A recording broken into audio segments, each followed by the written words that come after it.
2, 3, 1, 2, 3, and hello fellows, Herogon here. Today is Tuesday, September 5th of 2023, and so far things have gone to an interesting start, as today I myself have gotten the newest freebies from the Epic Games Marketplace for Unreal Engine in the Epic Games Launcher. So for those of you that are looking to do a bit of game development, I'd suggest always, and I mean always, it is crucial to get whatever freebies you can get on the Epic Games Unreal Engine Marketplace. That's a big important thing, as it can all add up to a whole lot of stuff. Will you use all of it? Debatable. Probably, for the most part, probably not likely. But is it good to have all that stuff? It's again debatable, but in my opinion, you bet it's useful. And here's an even crazier part. With the Epic Games Launcher and having an Epic Games account, you can easily get free games almost every week. I myself have definitely nabbed up a few big stuff over the few months or even years that I've been with the Epic Games Launcher. But of course, I probably should keep the plugging for Unreal Engine's creators Epic Games to a minimum. Now, credit for this Funlog Friday / Showcase Saturday tutorial goes to Shawnthebro, who again, as always, does episodes every Friday and Sunday, and he's been continuing this ever since 2019. So yeah, that is quite the endeavor and achievement there. So going into this week, we have controlling sliders in menus. Now you know all about settings such as round time, number of rounds, or if all players are on one device and using the keyboard mode. But there's probably something else that everyone knows at this point. Being able to adjust the volume. Sometimes it's not enough to have you being able to do it on the TV. Sometimes you just want to do it a bit further. You want to control how loud the music will be, how loud the sound effects will be. And hence, that is why most video games usually come with that sort of volume option. I've even seen it in games like Mortal Kombat. Pretty useful indeed. Now going into what this brings, Sean goes over adjusting slider widget values in the settings menu with keyboard and controller inputs, changing step size, or how much the slider will incrementally increase, and setting minimum and maximum values for each slider. Now this one did not involve any sort of C++ source code. This was all done in Blueprint. But of course, it was a rough road to get there. I can really tell you a whole lot of it. First up, with regards to the settings, I had to overhaul a lot of things. Originally, I had something called the options screen, which allowed me to use a widget switcher, which unfortunately has been a bit rough on things. Now going into the game, now it's pretty much been separated into its own categories. For the focus of this, we're going to do just the gameplay and the audio screen ones. We'll show off those, as the controls menu has been in a bit of a rough time ever since, with regards to the switching from general to controls by pressing left or pressing right 2 times to get to controls. Causes Unreal Engine's this project to crash so far, so hopefully I'll find some kind of solution eventually. Now, going off into the gameplay screen, there's a few things here and there that are similar to that of other stuff. You've got the usual old move selection stuff, listen for input action, etc.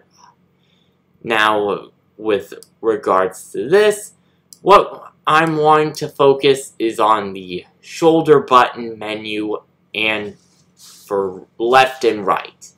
This particular one has us changing from going to the being on the general menu to the controls category of the options menu, which can be a bit vital. You see, with regards to my own little organization, I like having it this sort of way. With general, you've got your general stuff.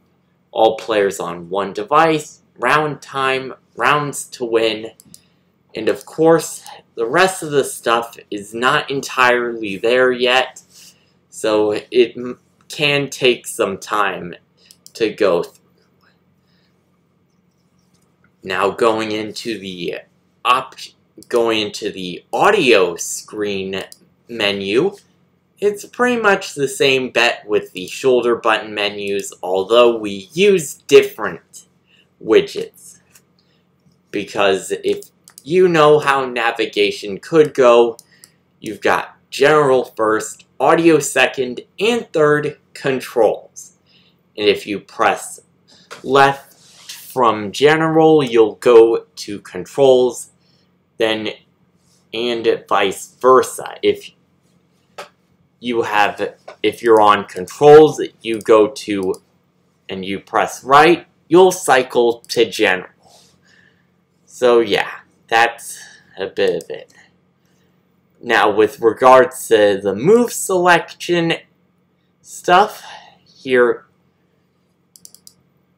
we have a whole few new things. This, of course, involves a new false branch part that focuses on slider stuff specifically.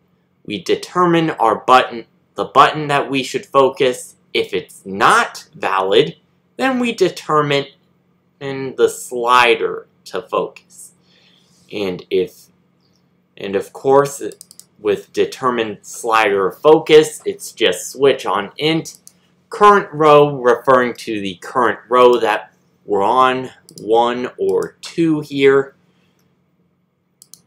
with the MV slider being referenced, and sound effect slider as the current slider we will be on. And then, like usual, after this, you go into the branch for Play Sound 2D, and of course, directions tied into this part here. Event graph, if the direction is -1, we go reverse. So, for instance, if we are doing horizontal movement, or left or right, then if it's -1, the direction is -1, we go back, we go left. And if the direction is 1, we go forward.